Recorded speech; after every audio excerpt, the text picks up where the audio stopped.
Bennett Davidson here with another EuroHooplife interview. We're going to be interviewing Ray Miller specifically about his November 2019 trip over in China. Ray, how you doing today?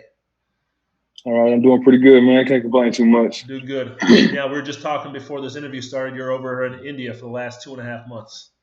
You holding Right, right. strong? Yeah, I'm holding strong, man. It's not easy, but I'm still good. Yep, awesome. We're blessed. We're still breathing. We get to travel the world doing something we love doing. Right, right, So, right. well, we're going to talk about. Give me a little details about your trip to China. It was just about right before this whole Wuhan flu outbreak started happening. What was going on over there, basketball wise? Basketball wise, I mean, there was like a lot of tournaments, so it was kind of like I was kind of bouncing around from city to city. Hmm. I played in about the 2.5 weeks I was there. I played in about maybe four tournaments. So, were you in a tour, They have like an American team, or were you on a Chinese team? Nah, I kind of went over there individually. They had put together like some guys. The first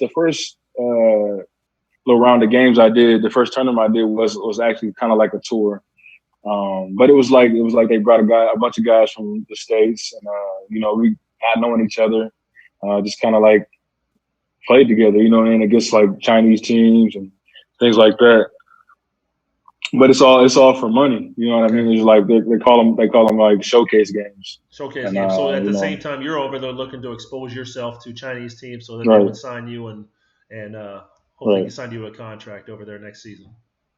right. Yeah, Okay. it's all for that's the greater cause of things. You know what I mean? Just the potential of what could be for another other job Okay. opportunity. You know what I mean? Always looking for that. So now, when you're over there in China, what was it like? I mean, when you got over there, was the were you had a bus tour and you were bouncing around the different, like you said, locations or expositions where they're trying to expose you to other teams? Were you playing against Chinese national players and other teams that had already been solidified, and they're looking for Americans to to bring on to the teams? These were like some of the teams were just kind of thrown together, like CBA, ex CBA players, or like maybe a couple of CBA teams were in the tournaments and stuff like that. They actually had a couple of ABL teams in the tournament as well too. Okay. We kind of like it's kind of crazy because you fly and then you got to travel to these different cities and you got it's not only flying but you're driving like hours at a Oh time. yeah, China's You might large. you yeah yeah. And it was just a lot of like helter skelter running and bouncing around, but I enjoyed it though. I enjoyed it. Okay. So what was the whole China? How did they take care of you? Most of the team, but like if you were to sign with a team, what would you expect from the team? Being playing for a Chinese team, do you think it would be a good little location for you to play? Have you talked to other Americans that have been over there? How was that experience? Yeah, what I would expect is first things first is housing, accommodation, food, and everything like that.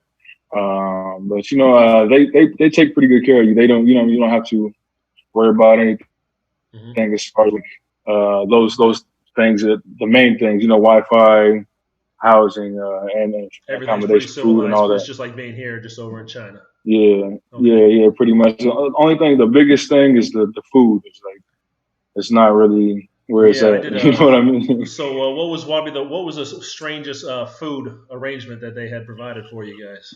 Oh man, they got this. Okay, so you go to eat, and they got this big round table, and there's just like all sorts of just weird stuff on the table, man. Like snails, starfish, like man, there's like I can't even. Some of the stuff I didn't even know what it was. You know what I mean? I just kind of like stuck to what I knew, and even I was a little nervous to eat that. You know what I mean? Yeah. So Well, I went down. I went. Was just finishing playing for an Australian team, and we did a 3-week tour because one of the Chinese electrical companies um, wanted to put some of their electronics into the WalMarts or the Kmart's of Australia. So we go downstairs the first day, and we're like, oh, okay, cool. We got some food that we recognize. We got some hard boiled eggs or something. We cracked open one of the eggs, and there was feathers in it. It was like a fertilized chicken egg.